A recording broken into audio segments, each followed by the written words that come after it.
Tell me this nonsense is not true. It's true, Daddy. Adora, please tell us you're joking. I'm not. Out of all the men in Lagos, you chose a mechanic. I chose Kingsley. That boy repairs engines. He works hard. Hard work is not success. Good men don't buy houses in Ikoyi. Money isn't everything. Choose now, your family or Kingsley. I choose Kingsley. Then get out and don't ever come back! She's no longer my daughter!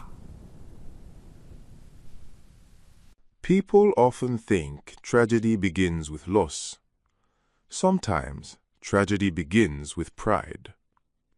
Chief Okeke was one of the most respected businessmen in Lagos. He owned properties across the city.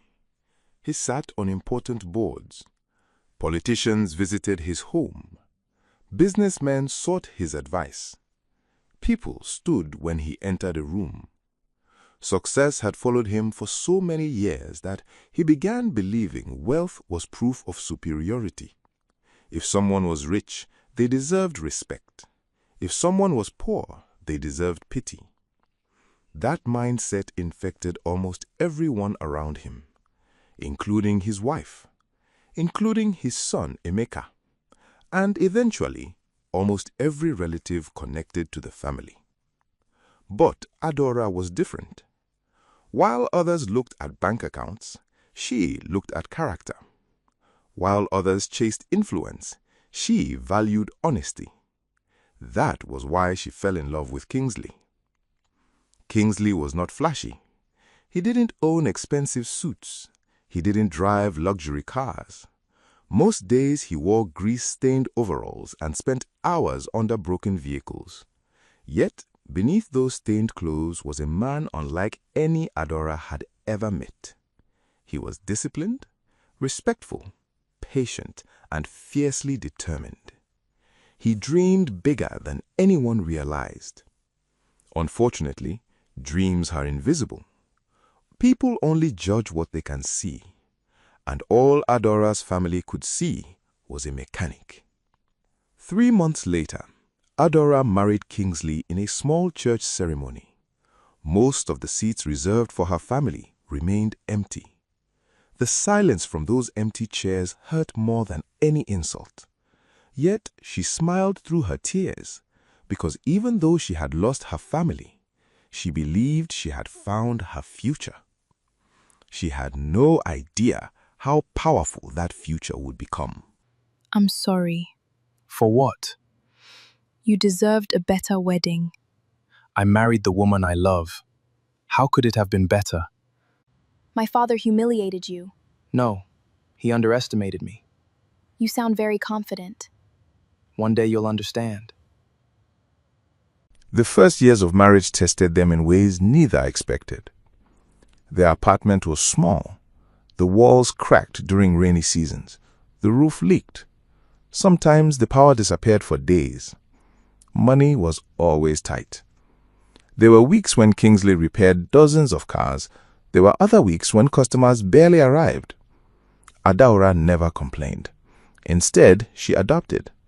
She sold homemade pastries, started a small online business, took temporary jobs whenever she could. Together, they fought every battle side by side. And strangely, their love grew stronger. Meanwhile, life inside the Okeke mansion moved in the opposite direction. The family never stopped talking about Adaora. Whenever relatives gathered, someone inevitably mentioned her. Not because they missed her, because they enjoyed mocking her.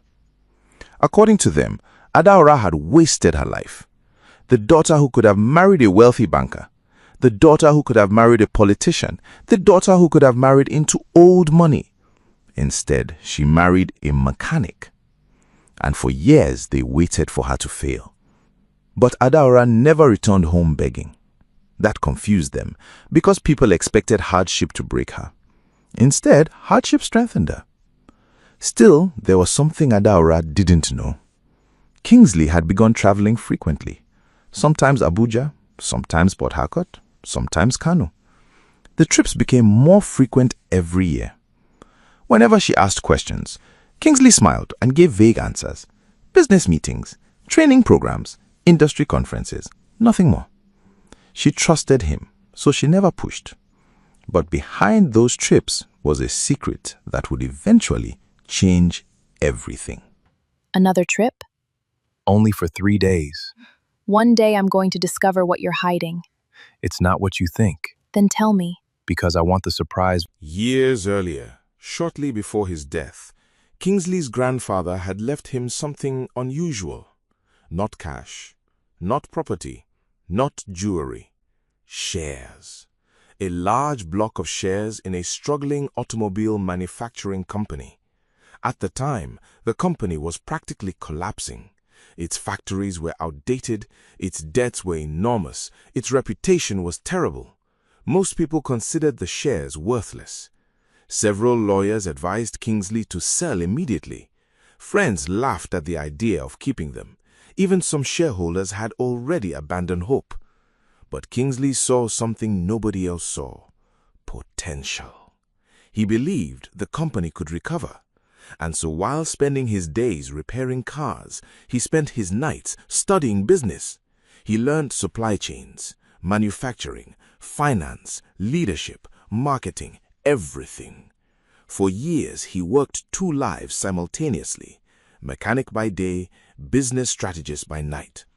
Slowly, painfully, the company began improving. Losses became smaller, then profits appeared.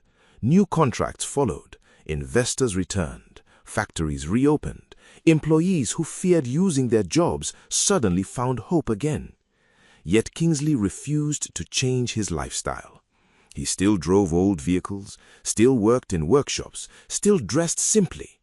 He wanted people to respect him because of who he was, not because of what he owned. That decision would eventually expose the true character of everyone around him. Mr. Kingsley, investors want you to step forward publicly. Not yet. Why? Because I'm still building. Then came the darkest season of Adaora's life. After years of marriage, she finally became pregnant. The news filled their home with excitement. Kingsley was overjoyed. He began preparing for fatherhood immediately. They talked about baby names, decorated a small room, dreamed together. Then tragedy struck. Adaora lost the pregnancy. The heartbreak shattered her. Weeks turned into months. Months turned into grief. She blamed herself, cried herself to sleep, questioned everything. And once again her family found reasons to mock her. Some relatives whispered that marrying beneath her status had brought bad luck. Others claimed she was suffering because she disobeyed her parents. The words reached Adaora, and they hurt deeply. But Kingsley never left her side. Every hospital visit, every sleepless night, every tear, he remained there, steady, patient, loving. For Adaora, that loyalty mattered more than any amount of money. Little did she know that destiny was preparing a reward neither of them expected. While Adaora and Kingsley were healing quietly, trouble was growing inside the Okeke mansion. Chief Okeke had made a dangerous investment, a luxury estate project. At first, everyone praised him, but behind the polished presentations and expensive meetings, the project was bleeding money. Contractors inflated costs, partners disappeared, bank loans multiplied, and Emeka, Adaora's elder brother, made everything worse. He borrowed heavily to maintain his fake rich lifestyle: expensive cars, nightclubs, designer watches, trips abroad. He wanted people to believe the Okeke family was still untouchable. But the truth was ugly. The family empire was cracking, slowly, silently, dangerously. Soon, banks began calling, then lawyers started visiting, then properties were marked for seizure. Chief Okeke tried to hide the truth from society, But poverty is like smoke. No matter how carefully you cover it, people will eventually smell it. Chief, what is happening? Nothing you need to worry about. Daddy, the bank called me again. I said I will handle it. Handle what? They're threatening to take the house. Take which house? Nobody is taking anything. Daddy, stop pretending we are broke. At the same time the Okeke family was falling, Kingsley's company was rising. The automobile company he had rebuilt quietly began making headlines. Its new repair centers spread across Nigeria. Its vehicle parts became trusted by transport companies. Its training program helped thousands of young mechanics. Investors from South Africa, Dubai, and Europe began showing interest. Still, Kingsley avoided unnecessary publicity. He allowed other executives to speak on television. He allowed board members to attend events. He stayed in the background. But in every important decision, his signature was there. Adaora noticed the changes, the late-night calls, the quiet meetings, the respect people gave him when they thought she was not watching. One evening, she visited his workshop unexpectedly. She saw men in suits waiting outside. Not customers, executives. They stood when Kingsley came out. One even called him chairman. Adaora froze. That was the first time she knew her husband had not been telling her everything. Chairman. Adora, That man called you chairman. I can explain. Then explain. I have been building something For how long? since before we got married. And you didn't trust me enough to tell me? No, I trusted you too much to burden you. Kingsley told Adaora part of the truth that night. He told her about his grandfather's shares. He told her about the dying company. He told her about the debts, the risks, the sleepless nights.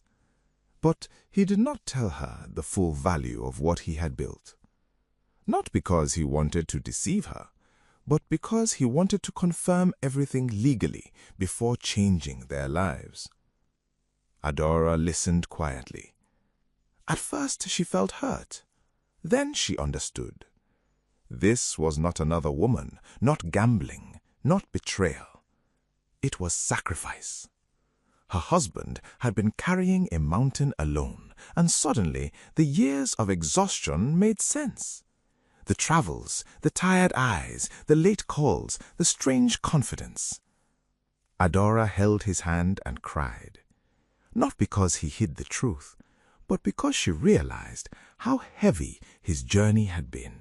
30 days later, disaster landed fully inside the Okeke mansion. The bank delivered the final notice. The mansion would be auctioned. Chief Okeke's properties were already gone. His business accounts were frozen. His friends stopped answering calls. Relatives who once ate from his table suddenly became unavailable. The same society that worshipped him when he had money abandoned him when the money disappeared. For the first time in his life, Chief Okeke tasted the humiliation he had served others for years. His wife cried day and night. Emeka became restless. The family name was collapsing publicly. And then one relative said what nobody wanted to hear. They should call Adaora. Chief Okeke shouted against it, but pride does not pay debt. Eventually, desperation defeated arrogance. A call was placed. Adaora saw her mother's number on her phone for the first time in years. Her hands trembled. Mommy? Adora, is everything okay? We need help. What happened? Your father's business, the house, everything is gone. Mummy. Please, come home. Adaora sat still after the call ended. For years, that house had been a place of pain. a place where she was rejected, a place where her love was insulted, a place where her husband was treated like dirt. Now the same house was asking her to return. Kingsley found her crying quietly. She told him everything. For a long moment, he said nothing. Then he asked one question. "Do you want to go?" Adora nodded, not because they deserved it, but because she refused to become cruel simply because people had been cruel to her. That was the difference between Adora and her family. Pain had not poisoned her heart. When Adora returned to the Okeke mansion, the house looked different. The gates were rusty. The garden was unkempt. The security guards were gone. The luxury cars had disappeared. Even the once proud living room felt empty. Chief Okeke sat in silence. He looked older, smaller, broken. For a few seconds, nobody spoke. Adora stood at the doorway, remembering the night she had been thrown out, the rain, the shouting, the words. "She is no longer my daughter." Now the same father could barely look into her eyes. Adora, Daddy, you came. Mommy called. We don't have much time. The bank is auctioning the house in 3 days. Where is everyone? Gone. All of them. The same people who told you to disown me. Adora, I know I have no right to ask you for anything. Then why did you call me? Daddy, I will speak to my husband. Your husband? Adora, please. This is serious. Exactly. That is why I will speak to Kingsley. What can a mechanic do about this kind of debt? You still haven't learned anything. The auction day arrived. Neighbors gathered outside the compound. Bank officials came with documents. Lawyers arrived. Some relatives came pretending to sympathize, but secretly they wanted to witness the disgrace. Chief Okeke sat like a man waiting for judgment. His wife held a handkerchief soaked with tears. Emeka paced up and down like a trapped animal. Then suddenly, the gate opened. A black luxury convoy entered the compound. 1 car, 2 cars, 3 cars, then security vehicles. Everyone turned. The first door opened. A lawyer stepped out, then executives, then media personnel, then Kingsley. But not the Kingsley they remembered. He was dressed in a sharp, dark suit, calm, confident, commanding. The compound fell silent. Somebody whispered, "Is that not Adaura's mechanic husband?" Chief Okeke slowly stood up. His mouth opened, but no words came out. Adaura stepped out from another car beside him, her head high, her eyes full of tears, not tears of shame, tears of vindication. Kingsley? Good afternoon, sir.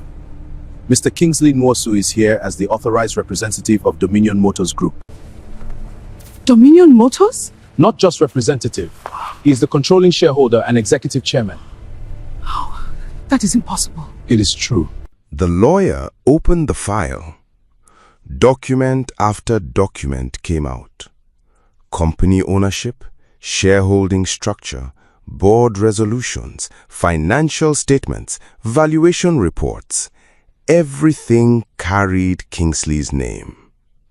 The mechanic they mocked for years was not a failure. He was the man behind one of the fastest growing automobile companies in West Africa. His repair centers employed thousands. His manufacturing contracts were worth billions. His company had just secured an international partnership that changed everything. Chief Okeke stared at the documents as if they were written in fire. Every insult he had ever spoken returned to him. Mechanic, poor boy, disgrace, failure. Now that so-called failure was standing in front of him with enough power to save everything he had lost. And worse than that, Kingsley had not come to boast. He had come to help. Why didn't you tell us? Would it have changed anything? If I had arrived years ago with a convoy, you would have welcomed me. But I came with grease on my hands, so you rejected me.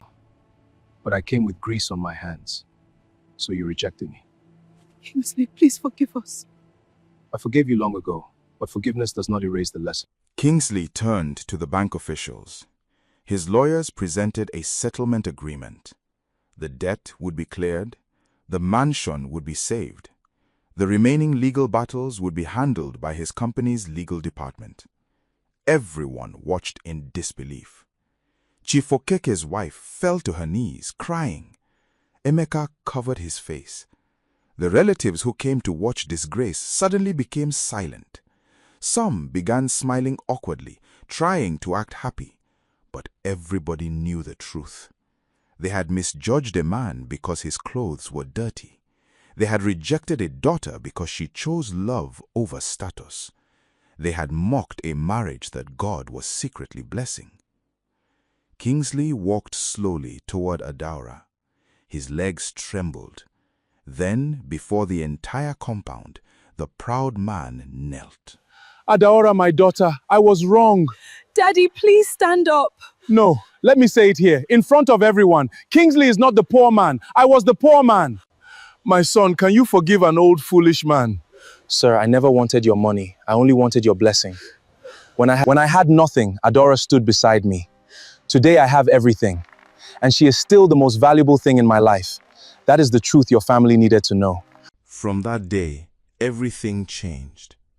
Chief Okeke became quieter, more humble, more careful with his words. He stopped judging people by their appearance. He began visiting Kingsley's workshop, not as a rich man inspecting a poor man's place, but as a father learning from his son-in-law he once rejected. Emeka also changed.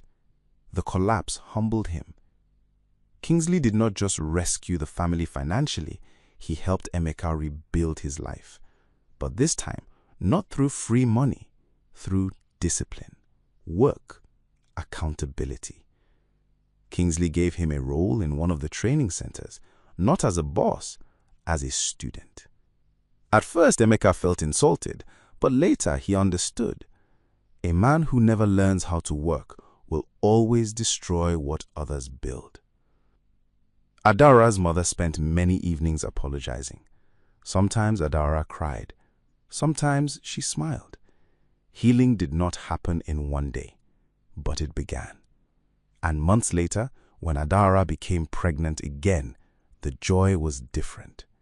This time, both families gathered around her. No insults, no pride, no shame, only love. When she gave birth to a baby boy, Chief Okeke carried the child with trembling hands. He looked at Kingsley and whispered, "This boy will never be taught to despise humble beginnings." And that was how a family once divided by pride was restored by truth. Many people lose blessings because the blessing does not arrive wearing expensive clothes. They reject good people because those people are still building. They mock humble beginnings because they do not understand that greatness often starts quietly. But wealth can disappear, beauty can fade, status can collapse. Only character remains. Adaora chose character when everyone else chose appearance. And in the end, the man they called poor became the one who rescued them all. So before you judge someone by where they are today, remember this: you may be laughing at the seed while God is already preparing the harvest. Thank you for watching, sweet folks. If you enjoyed this story, don't forget to like and subscribe so you don't miss out on the sweet and captivating stories we have in store for you on this channel. Also, tell us what you learned from this story and where you're watching from in the comment section. Would you have forgiven Adaora's family after everything they did, or would you have allowed them to face the consequences of their pride? Your voice matters to us here. stay and enjoy another story on this channel. We remain the #1 sweetest African folktales. Love you, sweet folks.